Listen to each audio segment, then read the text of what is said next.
va vraiment parler marketing. L'enjeu, c'est pas du tout d'aller parler de porno clairement, mais plutôt d'aller comprendre cette industrie, entre autres, parce qu'il y a d'autres industries avec nous. On a Arnaud Chéniaud qui est avec nous, qui est responsable communication du Nouma et qui est cofondateur de l'agence Intuiti.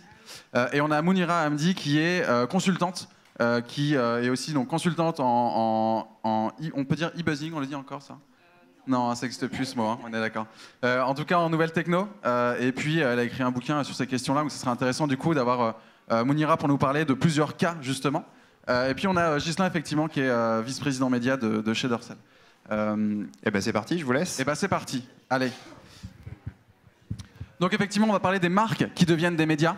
C'est hyper intéressant parce qu'aujourd'hui, il y a un peu cette phrase qui revient très régulièrement de se dire on est tous des médias. On est tous des médias, certes, mais ça veut dire quoi un média? C'est quoi fondamentalement? Qu'est-ce que ça veut dire? Pour à la limite se donner une définition commune d'un média, on pourrait dire que c'est à la fois un support, un contenu et une audience. Et donc aujourd'hui, quand on ouvre une page Facebook, on va peut-être se poser la question de savoir si on a un média en tant que tel. Donc on va commencer par comprendre qu'est-ce qu'une marque finalement, qu'est-ce qu'une valeur de marque aussi. On va comprendre comment est-ce qu'on produit des contenus quand on se considère comme média. On parlera ensuite de la diffusion des contenus, des communautés, comment est-ce qu'on prend en compte nos communautés quand on est un média, puis on finira par se dire finalement, est-ce que cette communication média, ou quand on se considère un média, est-ce qu'on peut parler de KPI ou de ROI? Est-ce qu'on peut avoir un retour sur investissement sur notre communication et est-ce qu'on peut la calculer? Comment on la calcule et quelles sont les données, les indicateurs qui nous permettent de savoir si notre campagne a marché ou pas? J'ai une première question pour Ghislain. On parle de Dorsel, donc effectivement, vous faites partie de l'industrie des films pornographiques. On peut dire comme ça? C'est ça ton marché aujourd'hui? On peut le définir comme ça ou pas? C'est notre cœur de business, la luxure. Mais finalement, pourquoi est-ce que ce marché est toujours en avance sur les autres?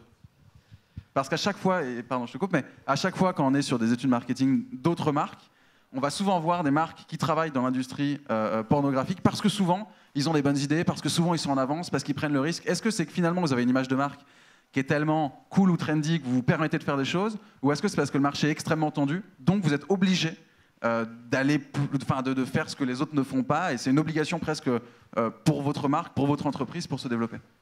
Alors c'est une question, bonjour, c'est une question de vie ou de mort, effectivement, où cette industrie dépend des moyens de diffusion et de distribution des contenus.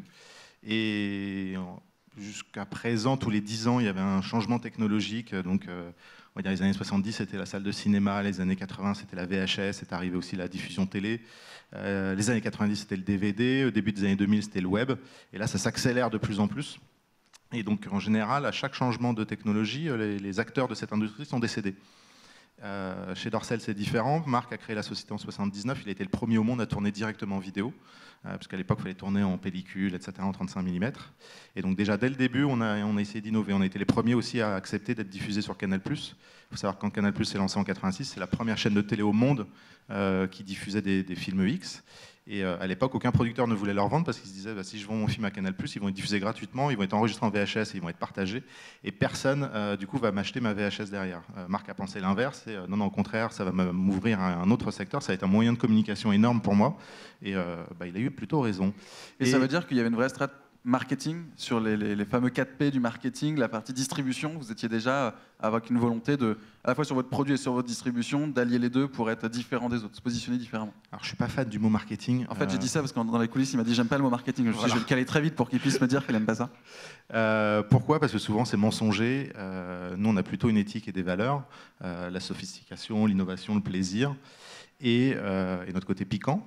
Et à partir de ce moment-là, on les applique et on les fait savoir, on communique autour. Mais en tout cas, on ne fait pas de marketing pour mentir ou pour se dire OK, qu'est-ce peut être notre positionnement, on va faire ça. Et donc, du coup, on va faire des choses pour faire croire que. Ce n'est pas du tout notre envie. Et quand vous avez une marque qui finalement existe depuis 35 ans, qui appartient toujours à la même famille, c'est une marque qui représente des personnes, enfin qui porte le nom même d'une personne. Du coup, ça change beaucoup de choses. C'est-à-dire que ces valeurs-là sont hyper importantes. Et donc, du coup, il n'y a pas vraiment de marketing au sens propre. C'est juste une envie et une valeur d'innover en permanence. Quand on a fait les premiers à se lancer dans la vidéo à la demande, on a lancé nos services de vidéo à la demande en 2002. Il faut savoir que YouTube a été créé en 2005, que les services de TF1 ou de Canal ont été lancés en 2005. Donc, on avait déjà 3 ans d'avance. Et effectivement, c'est c'est une obligation pour nous d'innover parce que on doit saisir l'opportunité de demain. Là, on travaille par exemple sur des projets avec l'Oculus pour essayer de tourner parce que c'est une nouvelle expérience, c'est un nouveau contenu, un nouveau support et on veut apporter une expérience différente en utilisant cette techno-là. Mais comment est-ce que tu expliques que vous arriviez aujourd'hui et de tout temps à être une marque assez trendy alors que les modes évoluent, alors que tout le monde change, Comment est-ce que vous, en interne, vous avez une équipe qui vous permet d'avoir des gros brainstorming réguliers pour tous les 6 mois, vous réfléchir à votre identité, à ce que vous pouvez faire, à votre évolution, ou est-ce que tu es entouré d'agences? Comment est-ce que tu arrives à surfer sur cette vague depuis, tu le disais, quasiment les années 80? Alors, on n'a pas de service marketing, encore une fois, j'aime pas ça. Non, on ne se réfléchit pas, etc. On a notre positionnement et nos valeurs, et ensuite on les applique. On s'adapte en fonction du marché quand on sent des opportunités, etc. Mais on ne le fait jamais dans des stratégies long terme, etc. Parce qu'on vit les choses au quotidien. Et quand on innove, notamment, on a besoin de sentir tout de suite le marché et de pouvoir innover immédiatement. C'est-à-dire qu'on ne fait pas de business plan à 3 ans, à 5 ans, etc. Parce que ça ne veut rien dire dans notre activité. Demain, on peut avoir une nouvelle loi, une nouvelle taxe fiscale qui va tuer une activité. Donc du coup, si vous êtes perché sur 3 ans dans votre vision, vous êtes mort, il faut pouvoir réagir tout de suite. Et donc du coup, on réagit à 3 mois. Ma dernière question, ce sera de te demander, en fait, ce qui est assez intéressant, c'est que vous êtes décrié, on se rend compte qu'il y a des marques qui vous aiment, des marques qui ne vous aiment pas.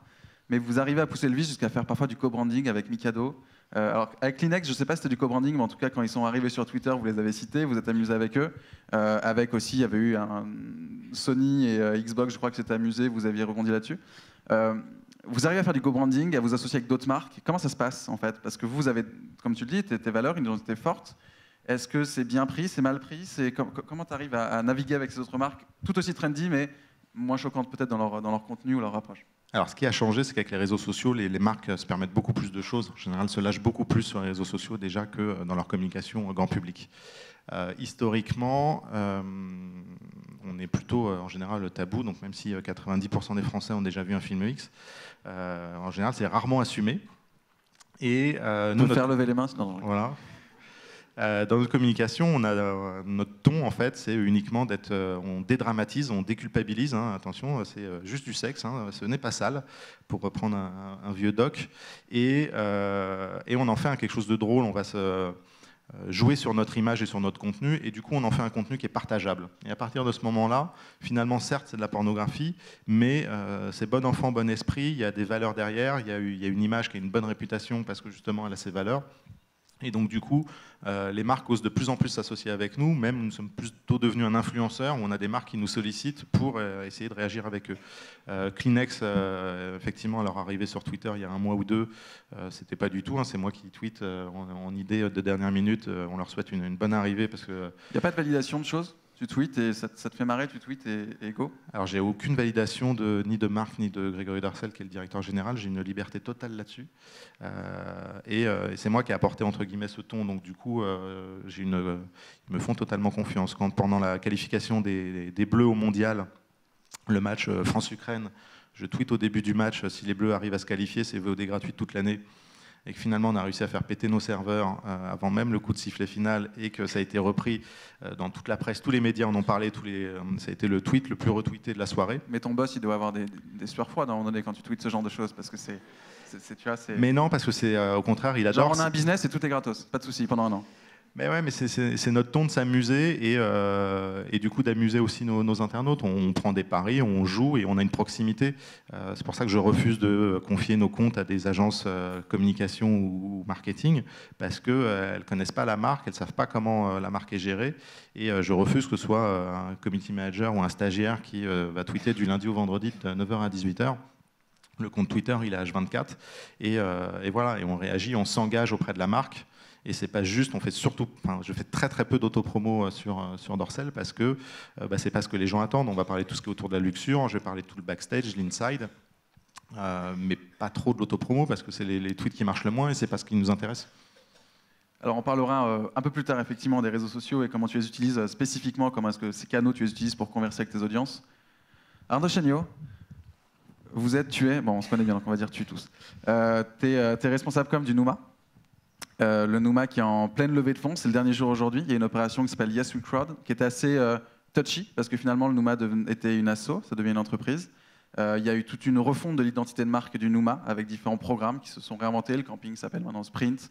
La cantine de Paris n'existe plus et s'appelle non pas Accelerate, comment il s'appelle? Il n'y a plus de nom. Il n'y a plus de nom, d'accord, ça c'est fini. Et bien justement, bonne question. Pourquoi est-ce que tout d'un coup vous avez décidé de changer votre identité de marque complète alors que déjà, et puis ce besoin aussi de reclarifier ce qu'était le Numa, il y a eu en fait, pendant cette campagne de crowdfunding un besoin tout d'un coup d'aplatir un peu tout ça. Est-ce que, voilà, pourquoi vous avez eu ce besoin-là? Et est-ce que selon toi la marque n'était pas forcément identifiée déjà? Donc l'histoire du Numa, pour la reprendre rapidement, c'est d'abord le Silicon Sentier qui crée le premier espace de coworking, la cantine, puis qui crée le premier accélérateur de start-up, le camping, le premier Living Lab, mais que vous connaissez moins, qui s'appelait Data Shaker. Et en fait, il y a eu une succession de marques à droite à gauche qui, dans ce format associatif, étaient données, repris. Et par exemple, la cantine, il n'y a aucune charte. Enfin, il y a une charte qui est aujourd'hui celle du réseau des cantines, mais il n'y a pas de rémunération particulière. On a donné ces choses-là. Et ça correspond à un ADN fort de Numa qui doit continuer. Sauf que ce qui s'est passé, c'est qu'à un moment, la filiation ou le rapport à quelque chose de plus grand, qui était la famille du Silicon Sentier, commençait à disparaître un peu. On ne faisait plus de lien véritablement sur le Silicon Sentier en tant que tel. Donc il y a eu la question de se dire comment est-ce qu'on fait pour rassembler tout ça et comment est-ce qu'on fait pour redonner un impact fort, parce qu'on est aussi dans un univers qui devient concurrentiel, on est dans un moment... Parce qu'effectivement, entre le moment où vous avez lancé la cantine ou même le camping, il y a eu d'autres acteurs qui se sont lancés, à la fois sur votre offre de coworking, à la fois sur l'accélération avec la camping, à la fois avec l'accompagnement aux startups, avec d'autres agences qui le faisaient. Donc là, on a eu un besoin à un moment dans la vie de la marque de dire bon, bah, il faut qu'on repose ce que l'on est véritablement et assumer pleinement ce que l'on est. Donc le Silicon Sentier est devenu Numa, ça a été la première étape. Numa était le lieu, véritablement 39 rue du Caire à Paris. Et puis à un moment, on s'est dit mais si on veut vraiment montrer cet impact-là, on va être dans une obligation de rassembler l'ensemble des autres programmes. Donc la cantine, elle est intégrée aujourd'hui à Numa. Le camping est devenu Numa Sprint. Toute la partie communautaire est devenue Numa Engage. Donc on a rassemblé tout ça avec un système assez simple finalement de dire il y a des marques qu'on va créer qui sont créées with Numa, il y a des marques qui sont créées by Numa, mais l'ensemble est bien même la même entité qui est l'entité Numa. Est-ce que finalement, comment ça s'est passé? Parce que de refaire des marques aussi complexes pour que tout le monde les comprenne et compagnie, c'est quoi? C'est 6 mois de brainstorming, c'est 6 mois de travail pour se dire comment est-ce que chacun va s'appeler, comment on redéfinit notre audience. C'était quoi le process que vous avez eu pour redéfinir ces marques? Alors le process, c'est la problématique que je viens de vous poser là. Et ensuite, il faut comprendre quelque chose d'assez particulier sur Numa aujourd'hui. C'est que quand on parle de Lean Startup, quand on parle à un moment une idée, quand on la pose et quand on la réalise, la séquence est très très courte. Et au moment même où vous avez tactiquement ou stratégiquement posé les règles en vous disant on va aller là, déjà ça a évolué entre-temps. Donc on est obligé de faire évoluer les choses très très très très très vite. Et donc entre le moment où ça a été posé, c'était en août dernier, cette problématique, et véritablement ça a été, le film qui explique tout le branding de Numa a été réalisé pour mai. Ce qui s'est passé avec cette campagne de crowd, donc l'ISU Crowd qui se termine ce soir, le 5 juin à minuit, et avec un ticket d'entrée à 500 €. Donc Arnaud essaie de faire sa pub aujourd'hui. Voilà. Et on est à 802 000 € aujourd'hui, donc c'est un beau succès. Ce qui s'est passé avec cette campagne, c'est qu'on a été dans l'obligation de clarifier complètement ce qu'on était. Et donc, entre le moment, l'idée qu'on a eu au mois d'août, la problématique qu'on a eue au mois d'août, et le moment où on s'est dit, OK, maintenant il va falloir acter, il s'est passé exactement 6 ou 7 mois. Mais pendant ces 6 ou 7 mois, véritablement, c'est la dernière séquence des 2 derniers mois, avec cet enjeu absolu de clarifier ce qu'était Numa pendant cette campagne de crowdfunding, qui a été l'accélérateur. C'est vraiment ça qui s'est passé. Et donc aujourd'hui, vous avez l'ensemble des marques qui sont sous vraiment celle de Numa. Et en plus, ça s'est complexifié parce que non seulement il y a Numa en France, mais également aujourd'hui il y a Numa à Moscou, il y aura Numa en Inde, il y aura Numa au Maroc. Il y a 15 pays qui sont qui sont prévues. Donc la complexité de la marque internationale, elle s'est également posée. Et je pense que c'est quelque chose, même demain certainement Atlantique 2 ou d'autres marques comme ça qui créent des programmes, qui créent des sous-marques, la question se posera également. C'est quoi votre ADN du Nouma, si tu pouvais le définir? La diversité. C'est vraiment ça. Non, mais c'est vraiment ça. C'est de pouvoir. Moi, j'ai parfois entendu quelque chose qui était drôle. Un jour, on m'a dit, mais en fait, vous n'avez pas de position, vous êtes mou. Et je dis, bon, ok, on est mou. Et je dis, pourquoi on est mou? Il dit, bah, parce que vous êtes un peu très très bienveillant, très gentil, vous accueillez tout le monde.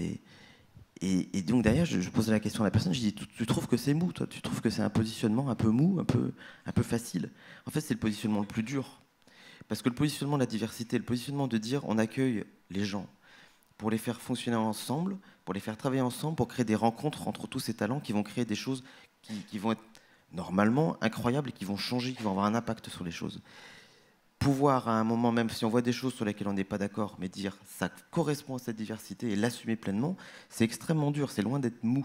C'est difficile à tenir ce genre de choses-là. Donc le positionnement et l'ADN de Nouma, je pense que c'est vraiment ça, c'est la diversité. La diversité, faire rencontrer des entreprises avec le monde des entreprises traditionnelles, avec le monde des startups et leurs valeurs leurs cultures qui sont différentes, faire rencontrer les communautés, faire rencontrer les startups entre elles. Enfin, tout ça, en fait, cette diversité de rencontres. C'est ça l'ADN, je crois. Mounira, ce qui est intéressant, c'est qu'on se rend compte qu'à la fois pour Dorsel ou à la fois pour le Nouma, il y a une réflexion autour de la marque qui est hyper importante. Tu as écrit un bouquin sur la e-réputation. Ma première question serait, est-ce que finalement, entre ce qu'on appelait avant la réputation et ce qu'il y a maintenant avec la e-réputation, est-ce que le web a changé quelque chose ou est-ce que ça oblige les marques à devoir avoir un positionnement extrêmement fort sur leur marque finalement et à devoir se définir en tant que tel parce que sur le web, il y a énormément de concurrents du coup, qui sont là, ils sont à une portée de clic, donc une obligation de se positionner et donc d'avoir une marque forte. Tu l'as ressenti ça? Oui, vaste question. Mais vous avez 2 heures. Mais juste pour te titiller un peu, en fait, le bouquin porte sur les réputations des personnes et pas forcément des marques. Voilà. Mais c'est la même chose, parce qu'on est tous des médias. Non, arrête. Non, en quoi c'est différent? En quoi c'est différent? C'est différent dans Quand le on voit sens... que Ghislain tweet pour Dorsel, finalement, ça pourrait être le compte de Ghislain. Non? Non. Ah, non, ok. Mais oui, pour répondre à ta question, en effet, aujourd'hui, ce qui a véritablement changé par rapport aux marques au niveau des médias sociaux et à la problématique de les réputations, c'est que, grosso modo, auparavant, lorsque les marques avaient tendance à communiquer, elles communiquaient, il y avait un flux en fait, d'informations qui se faisait, je ne vais pas dire de manière unidirectionnelle, mais on n'avait pas forcément les retours des consommateurs ou les retours des clients, les retours de toutes les autres parties prenantes, finalement, qu'elles soient internes ou externes. Et les médias sociaux ont changé cette donne-là, puisque ça a apporté différentes dimensions. Ça a apporté la dimension où vous, en tant qu'internaute, en tant que consommateur, en tant que client, vous pouviez donner votre avis sur les contenus produits par les marques. Donc vous aviez votre mot à dire sur ce que vous aviez la possibilité de consommer sur Internet. Quand je dis consommer sur Internet, je parle de contenu, pas forcément de produits ou de services. La deuxième chose, c'est que vous pouvez vous-même produire du contenu sans que la marque vous ait demandé quoi que ce soit. Et ça peut être du contenu positif comme négatif. Donc là, c'est clairement une nouvelle dimension de la communication avec laquelle les marques doivent jouer aujourd'hui. C'est-à-dire qu'il y a une partie de leur com qui ne leur appartient pas ou qui n'est pas faite par eux. Et la troisième dimension, c'est qu'il y a une partie liée à la recommandation sociale, aujourd'hui, qui est un peu le fer de lance ou tout ce qui est un peu, comment dire, je dirais le saint graal, finalement, des marques sur les médias sociaux. Aujourd'hui, c'est de pouvoir dire que chacun d'entre vous devient un relais de communication, devient un ambassadeur. Comment on arrive à faire ça? On arrive à faire ça en créant un dialogue avec cette communauté-là. Et on va avoir besoin de vous, nous, en tant que marque, pour pouvoir recommander nos produits et nos services sans que ça passe forcément par nous. Parce qu'aujourd'hui, les stats le prouvent, un internaute a tendance à faire confiance à ses proches, à sa famille, ses amis, à hauteur de 90%. Versus 14% des internautes qui font confiance aux publicités des marques. Donc là, on a clairement des grosses problématiques qui se posent. Et c'est pour ça qu'aujourd'hui, même les marques, lorsqu'elles se développent sur les médias sociaux, elles ne se développent pas uniquement pour dire, bah voilà, je suis coucou, je suis là, je suis présente. Non, elles doivent également construire du contenu, mais du contenu intéressant pour elles et intéressant pour les internautes avant tout. Mais est-ce que tu penses que beaucoup de marques ont compris ça, finalement? J'aimerais, si on était dans un monde de bisounours, te dire bah oui, bien sûr, hein, tout le monde a compris. Non, j'ai envie de te dire, évidemment, on est dans un monde de bisounours. Évidemment, on a Web Today. Ah oui, ouais, c'est vrai. C'est vrai qu'ils sont choux ici. J'ai bien aimé, j'aime beaucoup. Hein. C'est la première fois, non mais... Comment faire un hors-sujet en 2 minutes? Voilà, je voulais vous le dire, vous êtes trop choupinou. Je vous aime beaucoup. Ça c'est fait, on comprend. Voilà, ça c'est fait.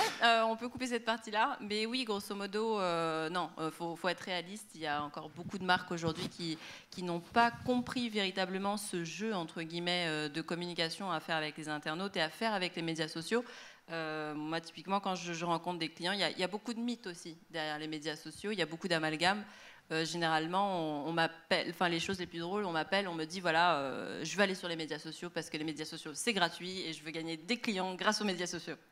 Ok, donc là tu sais qu'il va y avoir un gros travail à faire en profondeur pour casser chacun des mythes qu'on peut avoir ou qu'on peut voir passer à travers des contenus sur Internet et qui créent des amalgames. Parce qu'en fait, le problème, c'est que c'est plus une question d'outils, c'est une question même de culture, de communication et de marque. Enfin, c'est une question culturelle presque, en fait, d'amener sa marque quelque part et de parler de sa marque. Et c'est même plus une question d'outils. Donc là, c'est une vraie transformation du client, enfin, de la marque, pardon, que l'on doit avoir. Et c'est un travail de fou juste pour arriver à lui faire comprendre ce que c'est des médias sociaux. Ça t'arrive d'avoir des clients comme ça? Oui, malheureusement. Malheureusement, mais après... C'est quoi ton process pour les changer? Parce que peut-être qu'il y a dans la salle des personnes qui ont des marques et qui, effectivement, ne savent pas forcément comment aller sur des médias sociaux. C'est quoi peut-être les quelque chose, enfin, voilà, les premières règles à avoir ou les premiers gestes qu'on pourrait avoir pour mieux comprendre ce que sont les réseaux sociaux, ce que ça peut nous apporter et comment on peut les utiliser? Alors, généralement, on a toujours le même schéma de réflexion, mais on part tous d'une phase de lancement, c'est-à-dire que quand on va réfléchir au développement de notre présence sur les médias sociaux, mais la première chose, finalement, la première question qui vient, selon vous, qu'est-ce que ça peut être? Quel est le plus important pour vous en tant que marque? Je vous pose la question à vous pour que vous puissiez trouver la réponse, parce que moi, j'ai pas la réponse, en fait. Alors, quel serait le premier élément sur lequel... Tu prends le risque, là? Ouais, non, un vendredi matin, j'ai envie de les réveiller parce que je trouve qu'on travaille beaucoup. En fait, dès le matin, c'était difficile. J'ai pris 3 cafés pour pouvoir tenir le coup. C'est un peu attentiste quand même. Mais là, si on avait le cas d'une personne, par exemple, qui a cette problématique de lancer une marque sur les médias sociaux, selon vous, quelle est la première question à se poser? Voilà. Qui se lance? Fallait s'y attendre. Ah oui. Quelle est sa cible? Le public à qui il souhaite vendre ce produit ou ce service? Bonne réponse. Donc nous avons une gagnante parmi nous. Donc oui. Ils nous suivent même pas.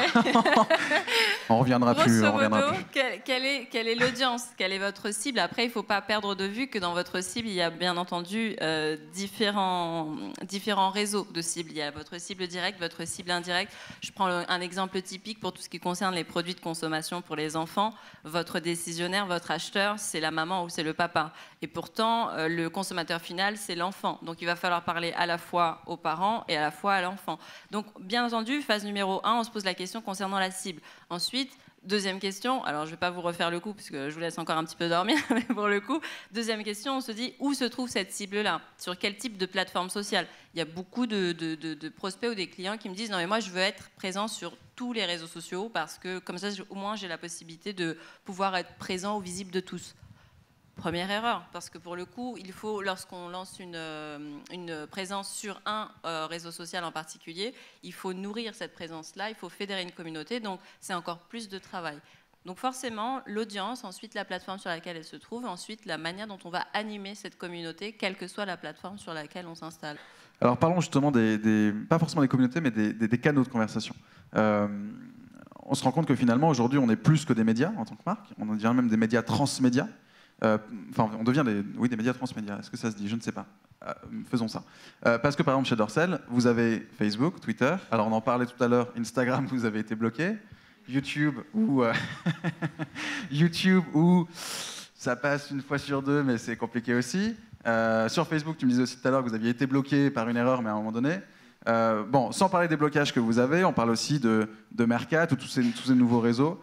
Comment est-ce que toi, tu arrives dans l'expression de ta marque, dans la conversation, à choisir chacun des canaux? Est-ce que chacun des canaux a sa propre stratégie pour aller discuter avec ses audiences parce que tu as remarqué que tel contenu marchait mieux que d'autres? Voilà. Comment tu t'organises un petit peu pour te dire j'ai une idée, je veux diffuser un message, quel canal je choisis et quelle forme de message je vais choisir? Alors, on doit effectivement être sur tous les réseaux de base parce que sinon, d'autres seront à notre place en utilisant notre nom.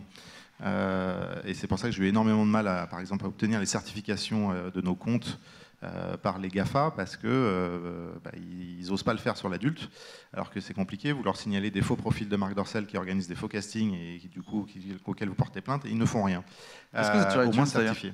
Apple accepte, vous êtes sur iTunes ou pas? Alors on ne peut ni être sur iTunes ni sur l'Android Market. Voilà. D'accord. Comme ça, donc il faut être plus malin et contourner toutes ces censures-là qui sont complètement hallucinantes assez souvent. Ensuite, sur les réseaux sociaux, on y est sur tous et on essaie d'y aller dès le début pour essayer aussi de le comprendre, parce qu'effectivement, chaque réseau a ses méthodes, etc. Et on adapte du coup nos messages en fonction du support. Si je parle vraiment de Facebook et Twitter, Facebook, c'est dédié à l'autopromotion de la marque sur l'actualité des films et des actrices. Et également un peu le backstage, le inside Dorcel, de qu'est-ce qui se passe, etc. dedans. Jamais nous n'utilisons un nous, un on. C'est jamais une communication de groupe, c'est toujours une communication de proximité, que ce soit sur Facebook ou Twitter. Il faut savoir que beaucoup de nos fans sur Facebook pensent que c'est vraiment Marc qui est derrière et qui gère la page.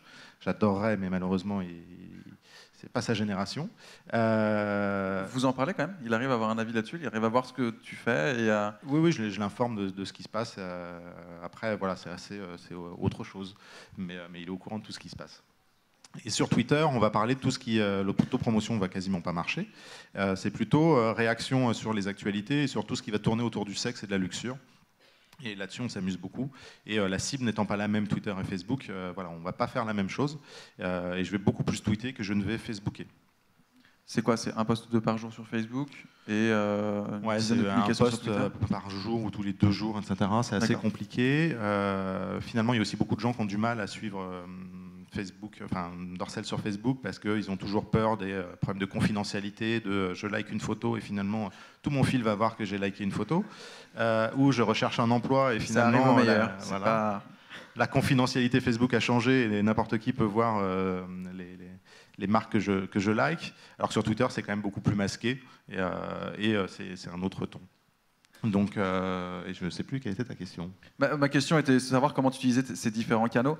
Il y a effectivement le trio Instagram, Facebook, Twitter. Donc Instagram, effectivement. D'ailleurs, tu te bats du coup pour récupérer le compte, ou est-ce que tu Alors, dis je me bats même plus, tu te bats plus parce qu'il n'y a pas vraiment d'intérêt. Comme il n'y a aucun ROI, que c'est du coup très compliqué d'utiliser des images qui sont tellement ultra soft que du coup c'est compliqué, c'est-à-dire que même des photos habillées des fois ça passe pas, donc voilà, des fois j'ai l'impression soit d'être en Inde ou dans des pays musulmans très stricts et on partira par une porte de derrière dérobée, hein, voilà. Et non, on ne se bat pas pour ça. Ensuite, j'ai aussi un autre problème, c'est qu'il ne faut pas oublier que j'ai une marque qui vend du contenu adulte, hein, du contenu piquant, on va dire ça comme ça, et je veux surtout éviter ce qu'on va appeler le syndrome Playboy, qui est finalement c'est devenu tellement une marque soft et gentille que voilà, ils font plus de business en vendant des petites culottes avec le logo du lapin ou le déodorant et autres produits dérivés que finalement sur leur cœur de business qui était le magazine, la télé ou la production de vidéos, où ils se font fermer toute leur chaîne de télé dans le monde entier parce que ça ne marche pas du tout. Donc voilà, nous on n'oublie pas qu'on vend du contenu adulte, donc on va jouer sur l'humour et dédramatiser tout ça et détourner tout ça, mais voilà, quand je fais une opération qui s'appelle Sans les mains au mois de janvier où on vous laissait gratuit notre site, notre Netflix de SVOD, à condition que vous sacrifiez vos mains, parce qu'il fallait rester appuyé sur 4 touches simultanément sur le clavier pour voir le contenu. Voilà, finalement c'est repris partout, et on parle bien là de pornographie, d'accès à du contenu adulte. Ce qui a donné beaucoup de contenu sur des tutos pour justement pouvoir appuyer sur les touches sans avoir besoin des mains. Enfin, il y a eu des trucs un peu... Ça a été la très grosse surprise de la communauté, c'est-à-dire qu'on s'attendait à ce que ce soit un peu détourné, approprié, on voulait que ça le soit. Après, ça c'est quelque chose que vous ne maîtrisez pas forcément, et ça a été... ils ont été très ingénieux sur les astuces trouvées pour contourner tout ça. Donc tant mieux, parce que c'est ce qu'on aime et c'est ce qui fait vivre le buzz et absolument pas l'inverse. Pour rester sur le sujet que voilà, les marques deviennent des médias, je me suis rendu compte que vous aviez mis en place des playlists Spotify. Pourquoi vous avez mis ça? Même, pardon, Spotify, Deezer, vous avez fait ça partout. On n'est pas sectaire. Pourquoi est-ce que tout d'un coup, enfin, c'est étonnant de dire que Dorcel peut faire des playlists en fait. Pourquoi tout d'un coup Parce que je trouve que ça a un sens. Après, il faut savoir effectivement dans quel ton on va le faire. Voilà, c'était les 69 chansons à écouter pour faire l'amour, ce genre de choses. C'est thématisé, c'est sûr. C'est resté dans le thème. Et encore une fois, c'est être présent. Et c'est finalement le fan de la marque ou les personnes qui découvrent peuvent aller s'approprier cet univers. On a quelles que soient les générations, on a tous eu un rapport un jour avec la pornographie ou des fois avec Marc Dorcel. Moi, je suis de la génération VHS de Canal+. Donc voilà, on est ancré et pour autant, il faut qu'on puisse toucher à la fois cette génération qui a vieilli et à la fois la jeune génération qui arrive, qui a beaucoup moins de tabous sur la pornographie et sur sa consommation, mais pour autant qui ne connaît plus les marques. Elle sait plus qu'elle a un studio, etc. Il n'y avait plus de marques quasiment au monde qui existent. On est presque les derniers des Mohicans à faire des films adultes et à investir autant dans le contenu. Nous sommes encore les derniers. Tu disais qu'entre le moment où tu tournes le film et le moment où tu diffuses, il y a 6 mois. Oui, exactement. Il y a 6 mois de post-prod après derrière. Et ça, c'est notre ADN. Et on a besoin, notamment avec toute cette censure des GAFA, d'avoir une marque qui est très forte. On communique finalement jamais sur un produit ou sur un service. C'est très, très rare. Je sors 2 films par mois, production Marc Dorcel. Donc si je devais communiquer tous les mois 2 fois sur les contenus, il y a un moment donné où voilà, si je sors 2 films infirmières dans l'année, je ne sais pas comment je vais arriver à faire parler de ces films-là. Donc on va communiquer autrement et on a besoin d'avoir cette marque forte pour contourner les censures des GAFA avec des Google qui des références de plus en plus, les sites adultes, etc. Où du coup vous avez besoin d'une marque forte pour que les gens aient directement en trafic naturel chez vous. Sur toutes les plateformes de films pornographiques, vous y êtes rarement. Vous êtes parfois repris, mais... Qu'est-ce que tu appelles les plateformes? Les tubes, Pornhub, RedTube et compagnie. Il a fait un benchmark. Mais grave. Impressionné. Alors, faux, on y est malheureusement. Non, vous y êtes, mais finalement, pas tant que ça. C'est une erreur. J'ai mal fait mon bench. En fait, nos contenus vont être piratés. Il faut savoir que ces tubes-là sont absolument pas du contenu UGC où c'est les internautes lambda qui uploadent. C'est les tubes eux-mêmes qui uploadent le contenu en le volant des studios. C'est du contenu qui est 100% volé, qui ne mettent aucune règle ou protection pour protéger le droit d'auteur. Ils sont hébergés dans des paradis également légaux pour justement que vous ne puissiez pas les attaquer, fiscaux pour optimiser au maximum tout ça, et qui ne vont évidemment respecter aucun contrôle parental, contrairement aux entreprises qui ont pignon sur rue et des valeurs de protection. Ça, c'est dit. Voilà. Et donc, est-ce que tu as pensé à un moment donné, tu t'es dit, vu l'audience, pourquoi pas travailler avec eux ou se débrouiller pour soi-même monter une plateforme qui pourrait... C'est impossible de financer du contenu par la gratuité. C'est-à-dire qu'eux s'en sortent parce qu'ils ne le financent pas, ils le veulent. Et donc, du coup, ils monétisent leur audience après en essayant de vendre. Il n'y a que 2 types d'acheteurs. Je pense que Stéphane a dû en parler avant. Les seuls acheteurs qui font sur ces tubes-là sont les sites de rencontres ou les sites de livecam. Vous n'avez aucune autre marque et ce ne sont pas ces sites-là. C'est-à-dire que si je mets mon contenu gratuitement, comment je vais arriver à le vendre derrière? Moi, j'ai des chaînes de télé, j'ai des magazines, j'ai des boutiques physiques. On a un Dorcel Store à Nantes. Le vendre gratuitement, c'est impossible de le financer. Vous mettez le doigt dans quelque chose, vous décédez. Tous les studios qu'on lâchait auprès des tubes en signant des partenariats en diffusion, vous n'avez aucun ROI derrière. Il faut savoir que le taux officiel qui vous annonce en disant venez chez moi, mettez, ça vous ramènera du trafic, c'est 0,004% de gens qui cliquent après sur la vidéo derrière. Donc autant dire que c'est rien du tout. Et je préfère surtout ne pas y être, essayer de tout faire pour ne pas y être. Et ce sont vraiment des ennemis parce que ce sont des sites qui ont pignon sur rue, qui m'énervent quand les médias les relaient, leurs opérations marketing qui sont complètement pourries. Là, dernièrement, un site qui annonce qu'il va acheter le Bayern de Munich, ou l'année dernière, un autre site qui annonce qu'ils veulent prendre Valérie Trierweiler en égérie. C'est évident que c'est complètement bullshit, c'est juste pour faire parler d'eux, et pour autant, les médias vont les reprendre. Quand on cite des sites internet, les gens n'ont pas idée que finalement, ces sites-là diffusent du contenu qu'ils veulent. C'est illégal, contrairement à de YouTube. Et ça, c'est un vrai danger. Il faut vraiment, pour nous, éduquer les médias et les gens sur ces sites-là, ce qu'ils sont réellement derrière, et vraiment toute l'industrie très compliquée. Pour nous, on appelle ça que ce sont vraiment des entreprises mafieuses qui sont derrière. Avec Ghislain, on parlait de comment est-ce que cette marque Marc Dorcel, pouvait être de plus en plus dans des nouvelles technologies, avec on parlait tout à l'heure de l'Oculus et ce genre de nouvelles technologies. Avec le Nouma, Arnaud, tu as fait le choix de faire un bouquin, de retourner sur du livre, et il y avait Tariq Rim hier qui parlait au Web Today, il disait cette génération des créatifs, ils ont besoin là en ce moment de retrouver du sens dans ce qu'ils font, à la fois du sens de faire quelque chose pour y trouver du sens, mais à la fois dans la sensualité du toucher. Pourquoi refaire un bouquin? C'était cette envie-là tout d'un coup d'avoir quelque chose de physique que l'on peut feuilleter. Est-ce que c'était une volonté de, encore une fois, sa stratégie Nouma, de se poser d'un point de vue d'une position de sa marque, de se dire on va écrire quelque chose pour se poser, prendre le temps, alors que tu t'adresses à une cible finalement qui est toute la journée sur des écrans? C'était quoi ton envie là-dessus? L'une des conclusions de l'écrivain, je vais répondre à ta question, c'est que Noma, c'est un bordel culturel. C'est ce qu'il a écrit à un moment. Et cette intuition, on l'avait depuis le début. Et c'est compliqué d'expliquer ce qu'est un bordel culturel. C'est compliqué d'expliquer ce que c'est 14 années d'histoire, toutes les marques que je vous ai citées tout à l'heure. Et on s'est dit à un moment, à chaque fois qu'on prend la parole et qu'on nous demande d'expliquer ce que c'est Noma, ça part en longueur, il faut qu'on explique l'histoire. Enfin, on n'a jamais réussi à poser un pitch alors que c'est notre métier de le faire auprès des startups. Et puis, en discutant avec Marie-Vorgane Le Barzik et puis la direction générale, on s'est dit, mais en fait, la bonne idée, c'est d'assumer le fait qu'on a envie de raconter cette histoire-là. Sauf que si c'est nous qui le faisons, on va mal la raconter. Donc, puisqu'on est assez fiers de nos valeurs, puisqu'on est assez transparent, puisqu'on est assez cohérent, ou en tout cas on espère l'être avec notre histoire, avec ce que l'on est, on va la faire raconter à quelqu'un d'autre. Donc j'ai déjeuné avec un écrivain que je connaissais, que je savais qu'il était un peu perché pour dire les choses, donc full ADN. Et en discutant avec lui, je lui dis, voilà, moi j'ai envie de te filer les clés du Nouma pendant un mois, que tu viennes explorer ce que c'est que cet endroit, ce mouvement, et tu racontes et tu expliques ce que tu veux. Je filtrerai rien, je ne censurerai rien. Je te ferai rencontrer des gens, si tu le veux. Et en fait, je ne veux pas que tu racontes l'histoire du Nouma, je veux que tu racontes l'histoire de toi, en tant que visiteur, comment est-ce que tu as vécu ça. Et l'idée du livre n'était pas sortie tout de suite. C'était de se dire, bon, bah, alors on va peut-être faire un blog. Et puis, il m'envoie les premières pages. Et là, je me dis, là, on tient un truc, en fait, c'est que le gars est bon. L'analyse qu'il en a, elle est vraiment, vraiment chouette. Ça se lit comme on mange des petits bonbons.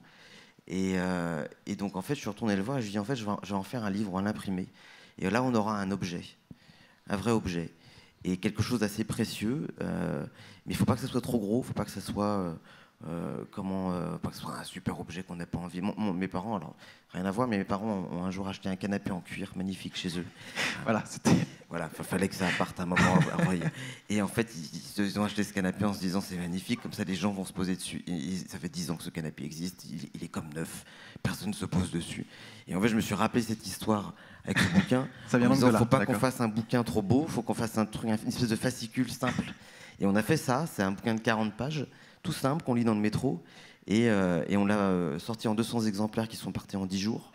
Les gens sur Internet ont commencé à se le faire passer en disant que c'était génial, et on a une radio de rap qui a dit que c'était extraordinaire et qui n'arrête pas de nous retweeter. C'est un peu ton ADN, Arnaud. D'ailleurs, j'espère que tu vas nous faire... C'est full ADN. Il y a eu plein de trucs qui se sont passés autour de ce bouquin, et on l'a mis sur Medium. Également. Donc il y a une version en ligne sur Medium qui s'appelle yeswecrowd.co/book. Et vous pouvez lire le bouquin sur Medium. Et on l'a augmenté avec des superbes vidéos que Romain Saillé nous a fait. Oui, il faut que je fasse un disclaimer, c'est que Nouma est un de mes clients. Voilà. Comme Michel Augustin ne sont pas venus, j'ai pris Arnaud par le col et je lui ai dit, allez, viens. Voilà. Merci Romain. Il est là. Et on a réalisé ce livre.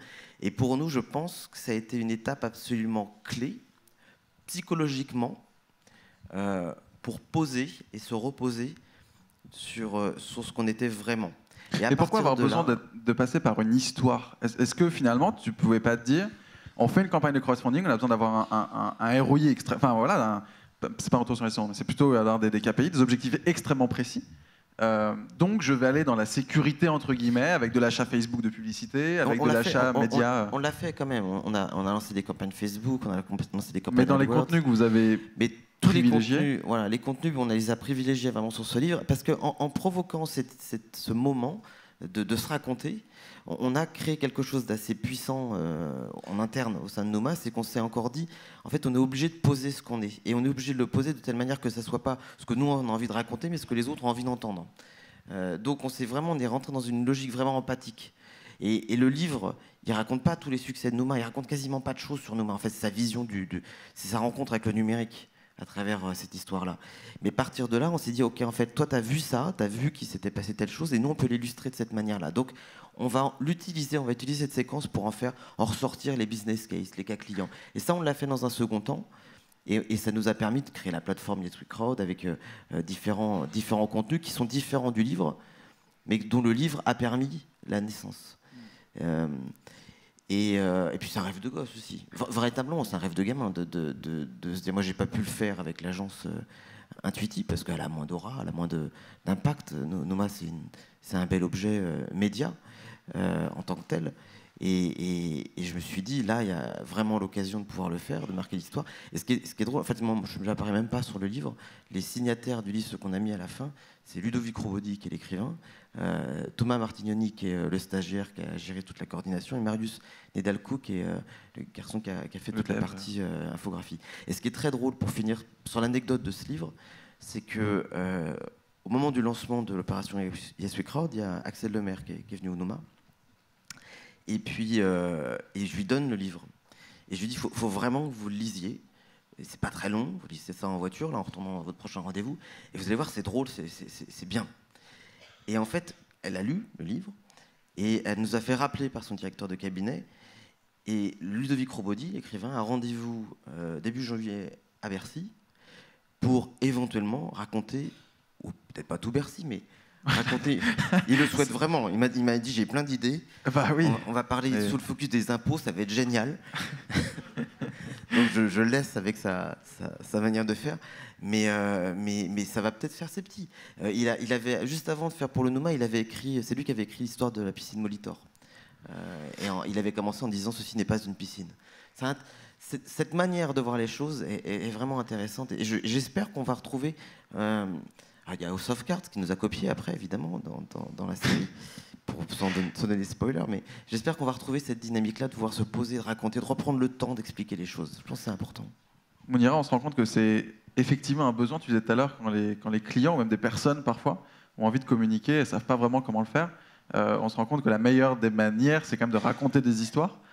C'est pourtant pas facile en fait. Les gens arrivent très bien à se raconter autour d'un café le matin, de raconter son week-end, mais raconter sa marque, c'est complètement différent. Comment, toi, sur ton bouquin, tu as pu expliquer aux gens comment se raconter et comment tu pourrais calquer ça aux marques en fait? Comment une marque peut se raconter finalement? Sans tomber, parce que tu as aussi le troll de, effectivement, sur les réseaux sociaux, tout le monde... D'ailleurs, c'est une question que je ne t'ai pas posée, mais prennent des photos de leur bouffe et mettent hashtag food porn ou ce genre de truc. La question est de savoir pourquoi le porn, ce mot-là, tout d'un coup, s'est démocratisé. Mais en tout cas, sur la... Très belle transition. Mais du coup, comment est-ce qu'on se raconte en tant que marque? Qu'est-ce qu'on raconte? Et comment on arrive, de cet ADN, à raconter une histoire? Comment tu les accompagnes, toi? Alors, en fait, plus tu me poses des questions, et plus je me rends compte que tu n'as pas du tout lu mon bouquin. Évidemment. Comme tout bon journaliste qu'on est. Évidemment. Ça dépend duquel tu parles, mais dans aucun des deux, je n'aborde la partie du storytelling. Mais c'est pas grave. Voilà, autre pic, encore une autre... Parce que Mounira anime des conférences pour Scoopit. Et Scoopit est quand même la plateforme où une marque devient un média. Donc... Avec du Scoopit, je me dis qu'il y avait quand même, tu vois, une espèce de perche énorme. Pas mal, tu traiteras plutôt bien. Bon, vas-y, je vais te sauver la vie. Alors, pour revenir sur ta question, oui, les marques aujourd'hui peuvent utiliser les médias sociaux pour raconter leur histoire.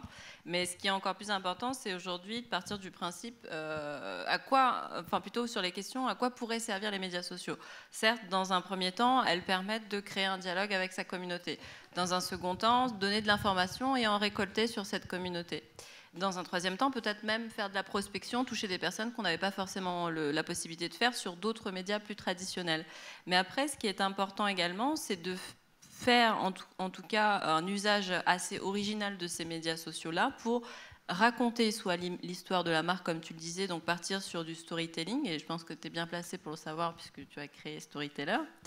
Il y a d'autres possibilités aussi, puisqu'il y a d'autres volets liés aux stratégies de contenu marketing. Tu as tout ce qui concerne la curation de contenu. Donc, tu as parlé de Scoopit, où on a la possibilité véritablement de mettre en avant une expertise. Et grosso modo, si je devais résumer aujourd'hui l'usage des médias sociaux qui peuvent être faits par les marques, et notamment sur la partie brand content ou sur la partie stratégie de contenu marketing, dans un premier temps, c'est de pouvoir notamment de renforcer ou de clarifier le positionnement d'une marque. Donc tout ce qu'on va mettre en place comme contenu, tout ce qu'on va publier comme contenu sur les médias sociaux va servir à affirmer ce positionnement-là. Je prends le cas, par exemple, de Red Bull, qui est le cas le plus typique, mais généralement, si on doit résumer Red Bull en un seul mot, on se dit que c'est l'extrême, et tout ce qu'ils font autour, tout ce qu'ils publient autour, est en lien avec ce positionnement-là. C'est la même chose pour n'importe quel type de marque. La seconde chose, c'est de pouvoir aussi affirmer une expertise. Et c'est là où aussi la curation de contenu peut être intéressante, puisqu'en faisant de la curation, on a peut-être la possibilité de pallier à des problématiques de ressources humaines ou de ressources financières qu'on n'a pas forcément. Du coup, on a de la curation, on peut faire de l'agrégation de contenu et ressortir quand même en publiant des contenus assez intéressants. Et que ce soit dans un cas ou dans l'autre, la problématique majeure, c'est véritablement d'amener les gens, d'amener les internautes vers la marque, avec des contenus, encore une fois, faits par la marque, mais pas forcément pour la marque, plutôt pour les internautes. Et c'est en ça que c'est intéressant, puisque finalement, plus on creuse, et plus on trouve aussi des stratégies assez originales. On parle beaucoup aussi du GC, de User Generated Content. Vous aurez vu que mon anglais est vraiment pas terrible, mais l'idée, c'est de partir du principe qu'aujourd'hui, on utilise aussi les médias sociaux pour co-créer, soit un contenu, soit un produit avec la communauté. Le cas le plus typique, Oasis et ses petits personnages qui permettent notamment d'humaniser légèrement ou en tout cas de personnifier la marque. Les noms des petits personnages ont été co-créés avec la communauté. Donc il y a énormément aujourd'hui, que ce soit du storytelling, du story-making aussi, où il y a des marques qui vont aller montrer de quelle manière ils ont pu pousser une star en avant, comme Google l'avait fait avec ses stories, etc. Il y a tout un tas d'usages possibles et inimaginables, mais ce qu'il ne faut pas perdre de vue, c'est que pour toutes ces typologies de stratégies, il faut un portefeuille, il faut du budget. Et ça, parfois, on l'oublie souvent, parce qu'on se dit qu'on veut faire preuve d'originalité. Gislain rigole, parce qu'effectivement, à chaque fois, il disait qu'il fallait avoir des agences, il disait, moi, j'ai pas de budget. Donc. Voilà, donc c'est légèrement délicat, parce qu'on veut tous, n'importe quel type de marque veut faire preuve d'originalité, toucher un maximum de monde, mais d'une manière qui n'a pas encore été faite ou utilisée par d'autres marques. Mais pour ces choses-là, il faut forcément un budget ou oui, un budget. Je ne peux pas dire les choses autrement, donc il n'y a pas de miracle là-dessus. C'est pas mal pour quelqu'un qui n'a pas de réponse. Oui. Tu as cité un mot qui est important, c'est l'aspect de communauté. En fait, aujourd'hui, c'est un peu le buzzword, vraiment tout le monde, toutes les marques veulent créer leur communauté. Est-ce qu'on peut créer une communauté? C'est quoi une communauté, en fait? Fondamentalement, avant, on parlait d'audience. Pourquoi est-ce que ce terme a changé en communauté? C'est quoi ce nouveau terme, en fait? Qu'est-ce que tu peux le définir? En fait, c'est pas tellement le terme communauté. En fait, j'ai décidé aujourd'hui de te contredire sur tous les points. Surtout que là, j'en profite, t'es filmé, donc je sais que ça sera enregistré. J'ai la possibilité. Mais grosso modo... Oui. On règle le compte, en fait, hein, tout va bien. J'avais fait une promesse hier, ils ne me croyaient pas, mais voilà, ça c'est fait. Mais oui, pour en revenir à ce que je disais, c'est pas tellement le terme communauté, en fait, qui pourrait être le buzzword de ces dernières années, mais plus l'engagement. Quand tu parles d'engagement, c'est waouh, le truc de fou furieux que tout le monde voudrait. Je veux engager ma communauté. Ok, qu'est-ce que ça veut dire? Je veux engager ma communauté. D'accord. Donc, grosso modo, oui, il y a le terme de communauté parce que finalement, chacun des internautes qui va venir liker ta page ou qui va venir follower ton compte est un membre supplémentaire de cette communauté-là et elle va être fédérée autour de tes contenus, de tes produits, de tes services, mais surtout autour de tes contenus dans un premier temps. Et ce que les marques oublient souvent, c'est qu'ils se disent finalement, moi j'ai des milliers de personnes qui me suivent, j'ai des milliers de membres dans ma communauté, ils vont forcément me servir à quelque chose à un moment donné. Sauf que ces membres qui te suivent en tant que marque, elles te suivent parce qu'elles veulent être chéries, entre guillemets. Ils veulent obtenir des choses exclusives, ils veulent obtenir des promotions, ils veulent avoir du contenu intéressant, de divertissement, de découverte, d'information, peu importe. Mais on dit souvent qu'une personne qui vient liker ta page, c'est pas parce qu'elle aime ta page, mais parce qu'elle veut être aimée. Et c'est c'est une perception qui est légèrement différente selon le point de vue où tu te situes. Quand tu es consommateur, clairement, tu es dans cette position-là, mais quand tu es une marque, tu dis, non, finalement, je veux engager ma communauté, je ferai tout ce qu'il faut, et on oublie finalement les contenus qui pourraient intéresser notre communauté pour pouvoir mieux l'engager. Je ne sais pas si ça répond totalement à ta question. Donc, c'est engager une communauté, c'est avant tout raconter des histoires, mettre en place des contenus, pas faire sa publicité, mais mettre les gens dans ton histoire pour qu'ils deviennent des ambassadeurs de ta marque. Avec la marque Marc Dorcel, il y a un taux d'engagement qui est assez impressionnant, un taux de like, un taux de follow qui est assez impressionnant. Est-ce que toi, alors oui, tu n'aimes pas le marketing, mais pourtant, est-ce que tu réfléchis parfois en te disant, je vais pouvoir empowerer ma communauté, c'est-à-dire faire en sorte que ma communauté prenne à son compte ce que je vais lui donner pour qu'il transforme ma communication. Est-ce que tu y penses ça dans ta gestion des communautés, ou tu dis juste, j'attends juste qu'ils follow, qu'ils tweetent et basta? Ou est-ce que tu leur donnes un peu la main? En fait, c'est pas fait dans ce sens. Je pense qu'une communauté, on n'en fait pas ce qu'on en veut, c'est pas nous qui décidons. Donc voilà, après les ambassadeurs la prennent et la relaient, mais la marque ne peut pas maîtriser absolument tout. C'est faux. Ensuite, pour moi, il ne faut pas leur mentir. À partir du moment où vous ne leur mentez pas, vous respectez vos valeurs, etc., et que du coup vous êtes assez transparent avec eux, et que vous interagissez. C'est-à-dire que si c'est que dans un sens, ça ne marche jamais, parce que du coup, voilà, on n'est pas là pour être pris pour des pigeons. On veut échanger avec la marque, on veut avoir une implication, et voilà, le nombre de personnes qui sont hyper contents quand Dorsel les retweet, ou les met en favori, ou souhaite un bon anniversaire, etc., il y a un vrai capital sympathie. L'autre chose, c'est que nous ne sommes pas prêts à tout pour le buzz. C'est-à-dire que voilà, encore une fois, nos valeurs, et si ça déborde de nos valeurs, on ne va surtout pas le faire, même si c'est pour faire un bon jeu de mots, où on ne va pas faire la guerre du retweet ou du nombre de followers, tout ça, ça ne sert, ou du nombre de likes, ça ne sert strictement à rien. Si c'est pour desservir notre image, on ne va surtout pas le faire. Je laisse ça à d'autres qui font tout et n'importe quoi avec leur marque, c'est leur problème, mais voilà, encore une fois, valeurs, entreprise familiale, vision long terme, et donc du coup, respect de la communauté. Et donc, du coup, quand vous faites tout ça, la communauté, elle n'est pas prise pour une conne, entre guillemets, et elle va s'engager beaucoup plus facilement avec la marque. Le premier exemple, nous, sur la communauté, c'était, on en parlait tout à l'heure, c'est en crowdfunding. On a lancé en 2010 mydorsel.com, qui était au tout début du crowdfunding, un site participatif. Et encore une fois, Dorsel, on va en général un peu plus loin que des simples marques qui veulent juste du pognon. Voilà. Nous, on les a impliqués dès le début dans la création d'un film, en disant voilà, on a envie de faire un film avec vous, on va le coproduire et on va en plus partager les revenus avec vous. 1 euro encaissé était égal à 50-50 partagé, puisque les internautes mettaient 50% de la somme. À l'époque, le record, c'était Grégoire qui avait récolté 75 000 euros en 1 mois et demi pour toi et moi. Nous, on a récolté 95 000 euros en 78 heures. Comment tu l'expliques ça? Parce qu'on a une marque qui est assez forte, parce qu'on offrait une expérience client qui était complètement différente. C'est-à-dire que qui a eu l'occasion jusqu'à présent de pouvoir donner son avis sur un film, construire un film avec le producteur, avoir son nom générique d'un film de Marc Dorcel, etc. C'était assez marrant, c'était assez fun. On dédramatisait, on jouait beaucoup sur l'humour. Les gens ont été impliqués, c'est-à-dire qu'on a fait le scénario, on avait 3 types d'idées, vous choisissez.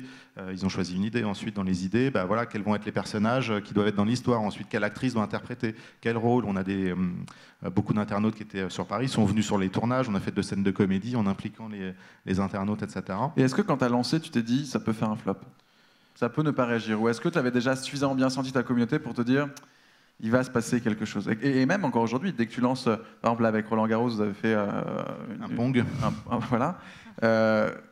Est-ce que tu t'es... Non, enfin, maintenant tu le sais parce que tu sais que ta marque est trendy, mais au départ, quand tu as tenté ce genre de choses, est-ce que tu t'es dit ça peut faire un flop? Je ne sais pas où en est ma communauté. Je pensais que ça allait marcher. Par contre, on avait même fait les paris en interne pour savoir quelle somme, par exemple, on allait récolter en 24 heures, en 1 semaine et au total. La période totale de quête devait durer 2 mois. Et finalement, voilà, en 78 heures, ça a été fait, à tel point qu'on n'avait même pas prévu qu'est-ce qui se passe quand la jauge est à 100% en fait. Donc très vite, quand on lance le lundi, il faut déjà réfléchir le mardi, il faut changer. Et quand on avait fait ça, on avait fait des paliers, voilà, vous mettiez 20 euros, vous avez accès à ça, 40, etc. Et on était parti un peu dans des délires, en se disant, voilà, on va même proposer un truc à 5 000 euros. Et même en allant plus loin, on s'est dit, on va même proposer quelque chose à 10 000 euros. Et des gens ont pris. Et des gens ont pris, c'est-à-dire qu'on a 3 personnes qui avaient pris 5 000 euros, un qui a pris 4 980 euros pour l'anecdote. Et quand je le contacte pour lui dire, voilà, 5 000 euros, en fait, il avait accès, il pouvait venir sur le tournage, il venait au dîner de fin de prod, etc. Et en fait, il n'a pas voulu parce qu'il avait peur d'être obligé. Donc c'était vraiment volontaire pour lui de ne pas prendre 20 euros, parce que c'était pas 5 000 euros en une fois sur la carte de crédit, donc il a fait plusieurs paiements. Et celui de 10 000 euros, on a eu beaucoup de gens qui nous avaient contactés en disant, ouais, je veux mettre 10 000 euros, etc. Mais est-ce que je peux coucher avec les actrices? Non. Non. Je me disais bien qu'aussi lever autant d'argent. C'est l'inverse. Et après, il disait non, mais si je mets 11 000. Non, mais c'est pas une question de vous. C'est justement le problème que vous mettiez de l'argent, en fait. Et on a une personne qui a mis 10 000 euros, qui me contacte, etc. Donc ça se passait par virement bancaire. Et le lendemain, j'ai effectivement mon DAF qui me prévient qu'ils ont bien reçu un virement. Et du coup, on se dit, voilà, qui est cette personne, etc. Et finalement, c'était un jeune de 27 ans. Qui habitait dans le sud de la France, qui a cassé son PEA entre guillemets pour s'offrir cette aventure, et on a du coup appris à le connaître. Donc il a des revenus tout à fait moyens, normaux entre guillemets, normaux, et à tel point qu'il n'était jamais venu sur Paris. Donc oui, il est prêt à il a dépenser claqué 10 000 euros pour ça. Pour vous, mais pas pour se payer un billet de train pour aller à Paris. Donc voilà, il a vécu presque Donc vous 2 l'avez jours invité. avec nous, assez sympa, etc. Et à la fin, quand je le ramène à l'aéroport, il me dit ouais, même si je récupère rien, je suis content d'avoir vécu l'aventure. Ce serait dommage, parce que ça veut dire qu'on s'est planté sur le film. Ouais. Et au final, il a récupéré 13 000 euros, en plus d'avoir vécu une aventure assez folle et une expérience assez dingue. Donc voilà, quand on est totalement transparent, qu'on joue le jeu avec la communauté, effectivement, la marque, elle est respectée et on peut s'engager beaucoup plus sur la marque. Quand on fait France-Ukraine, la VOD est gratuite, tous les sites internet tombent, parce qu'effectivement, le trafic est multiplié par 25 en quelques secondes. Bon, x4, on arrive. 25, c'est un peu dur. Quand tu fais tout, je te coupe, excuse-moi, mais parce que je vois le temps qui file et j'ai plein de questions encore. Quand tu fais toutes ces opérations, souvent ce qui est compliqué, c'est de calculer ton retour sur investissement. Quand tu fais ce genre d'opération sans les mains ou là au Roland-Garros, ce genre de choses, est-ce que tu traques ta capacité à faire du chiffre d'affaires derrière? Est-ce que toi, c'est un objectif purement que tu as? Est-ce que tu y penses quand tu fais même le moindre tweet ou c'est sur quel niveau en fait ta capacité On n'y pense pas forcément, c'est juste pour nous amuser et faire plaisir à notre communauté. Quand je tweete sur France-Ukraine, c'est gratuit, je sais que je ne vais pas faire de chiffre d'affaires, donc j'ai mes équipes commerciales qui me disent « Oh non, il ne faut pas le faire, etc. » Je le fais parce que c'est, 2 ans après, on m'en parle encore, ça reste une référence, etc. Et il faut le faire pour moi parce que c'est impactant et puis c'est notre ton, c'est la marque qui est comme ça. Et accessoirement, c'est que du coup, comme les sites sont tombés, j'ai créé une adresse mail dans la nuit pour dire voilà, tous ceux qui ne peuvent pas avoir, envoyez votre mail ici, on vous enverra votre VOD gratuite. On a récupéré 35 000 mails en quelques heures de bases qualifiées, c'est sympa. On a eu tellement de sites internet qui ont fait la référence de ce site-là que du coup notre trafic a quasiment été doublé par 2 en référencement naturel, vu tous les liens référents de sites d'actualité importants en SEO, c'est plutôt pratique. C'est même sorti à l'international en visibilité que l'équipe de France arrive à se qualifier au mondial, ça fait sauter les sites porno en France. Belle image, ne me remerciez pas. Voilà, on va faire comme ça. Ensuite, on a 2 types d'opérations. Si c'est de la visibilité comme celle-ci, des idées qu'on fait en interne, etc., et qui nous coûtent quasiment rien, à part finalement du coût de streaming, mais c'est marginal. On s'en fout du ROI, on veut s'amuser, on veut se faire plaisir à notre communauté. Dans les autres campagnes, je suis harcelé par des agences qui veulent bosser pour nous, qui veulent s'amuser avec Dorsel, parce que c'est un peu plus fun que de bosser pour, je sais pas, Renault ou Danone. Ils peuvent se permettre un peu plus de choses. On a un problème, c'est que du coup, on n'a pas de budget. Nous, on dépense 0 € en achat média par an. Pour autant, on arrive à être très connu et c'est notre stratégie, c'est notre volonté. Et donc, pour contredire un peu, pour moi, ce n'est pas une problématique de budget, c'est une problématique d'idée. Penser que la solution, c'est le budget, pour moi, c'est faux. C'est l'idée va apporter la solution. Et donc du coup, quand des agences viennent me voir, si c'est pour de la visibilité, ça ne m'intéresse pas, on ne le fait pas, parce qu'on arrive à le faire par nous-mêmes et ça ne va rien nous coûter. Et donc du coup, le deal, c'est qu'ils doivent penser à des opérations qui soit me ramènent énormément de trafic sur un de mes sites, soit me créent un nouveau business. Et donc du coup, après, en fonction de l'opération, sur des coûts qui sont assez faibles, on va les lancer parce que finalement, c'est assez marginal. Même une opération qu'on sent dans les mains, c'est le groupe Marcel Publicis derrière. Voilà, ils ont un peu cassé leur tir, ils ont accepté quasiment de travailler avec nous parce que c'est des rencontres et parce qu'ils avaient envie, ils se sont amusés. Et finalement, ça devient un tel case study pour eux que du coup, ils présentent cette opération-là dans toutes les campagnes de pub. Toutes les agences en ont entendu parler. Et dernièrement, j'étais chez un gros FAI français qui travaille avec des agences. Et maintenant, le deal, ça a été reconfirmé par une autre agence, les marques viennent le voir. Il y a quelques années, les marques allaient voir les agences en leur disant « Je veux mon opération Tipex ». Vous savez ce qu'avait fait Buzzman avec Tipex et l'ours. Et bien maintenant, les clients viennent le voir en disant « Je veux mon sang les mains à moi ». Donc voilà, on est plutôt content. ROI très satisfaisant parce qu'on a fait un x50 en abonnés sur ce service-là, enfin gros buzz, et donc du coup opération totalement rentable. Mais comme on investit des budgets qui sont très très faibles, on peut prendre le risque qu'il y ait des opérations qui se plantent et on ne les maîtrise jamais. C'est une vraie prise de risque. Mais c'est assez faible pour nous. Je sais pas, j'ai pas de timer, je sais pas s'il est 15, mais comme on a commencé 5 minutes de retard, je propose qu'on prenne nos 5 minutes. Est-ce que vous avez des questions dans la salle? Vous êtes mort? Vous avez fait la fête hier. Pour les castings, je suis dehors. Hein, voilà. Ok, bon, on va peut-être libérer du coup la scène pour la table ronde suivante. Je tenais à remercier nos 3 invités d'être venus. Et puis, très bon après-midi à vous.